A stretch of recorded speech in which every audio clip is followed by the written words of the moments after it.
Thank you, Mr Speaker. Julian Assange is an Australian citizen. He's never been convicted of any crime, yet he's been locked up and confined for years now, facing extradition to the USA and an effective death sentence on trumped-up, politically motivated charges. 2 months ago, a UK court found, on humanitarian and health grounds, that he should not be extradited to the USA. Yet still, today, bail is withheld and Julian is locked up, isolated, in a maximum security UK prison with murderers and rapists at risk of death from COVID-19 because of his conditions. His health continues to deteriorate. As the Labor leader has said clearly, this has gone on for long enough. The Prime Minister and his do-nothing Foreign Minister need to act now to bring Julian Assange home and prevent his extradition to the USA. His health and his life depend on it, as the UK court found. If Assange is extradited to the US, he'll face extreme isolation for 175 years, and charges carrying the death penalty can be laid the minute he's on US soil. No national security defendant has ever succeeded in the Eastern District Court of Virginia. Assange would be buried alive in the US justice system, ironically treated worse than those responsible for America's war crimes in Iraq and Guantanamo Bay, which he and WikiLeaks exposed. Should he even survive, his case would circle the US justice system for years, decades, as lawyers, academics and judges argued over whether cherished First Amendment rights even extended to him. But at the heart of this matter is a broken man, an Australian whose health is failing and who needs to come home. Now, for years now, the Morrison government has used weasel words to avoid responsibility, but the persecution of Julian Assange must end now.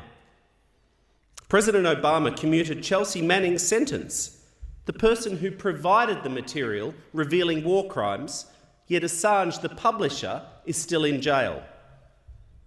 With the right diplomacy, the Biden administration could conclude this immediately. Now, the US is currently appealing the court's verdict, which could take months or years more. Australia must now ask our ally, our close ally and friend, to accept the British court's decision and just drop the prosecution. Friends and allies must speak frankly with one another when our shared values are at risk. The treatment of Assange corrupts our alliance with the US and makes a mockery of the UK's justice system and international law. The British court's recent decision was the right decision, but for the wrong reasons, made on very narrow health and humanitarian grounds. As the court said, the mental condition of Mr Assange is such that it would be oppressive to extradite him to the United States of America. The judgment should be concerning for any person worried about human rights and the rule of law. Now, the Prime Minister's mouthed a recent interest in the rule of law over the past week, and if he seriously cares about the rule of law, he could show it by bringing Julian Assange home. Because political crimes should never form the basis of extradition requests. And this case is inherently political, designed to mute whistleblowers and investigative journalists globally. As the defence said, it poses fundamental threats to the freedom of press throughout the world and is a flagrant denial of his right to freedom of expression. Now, I don't personally agree with everything Julian Assange or WikiLeaks has done, but that is not and must never be the point. People should not be prosecuted for their political beliefs. People should not be prosecuted for engaging in journalistic activities. Publishing embarrassing classified footage of war crimes in Iraq is journalistic activity and behaviour. It is astonishing to me that a UK court failed to see through the brazenly political nature of this prosecution. On almost every point, the judge agreed with the US government's arguments. In this case, in my view, has now set a dangerous precedent for others around the world, because under the court's logic, anyone, anywhere in the world who publishes anything embarrassing to the US government could be extradited to the United States.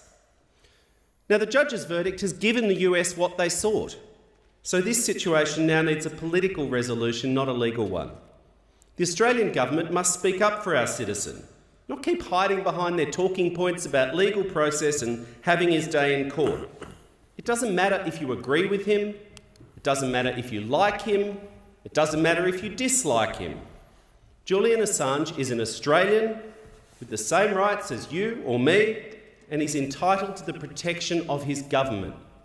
I call on the government to do the right thing and save this man.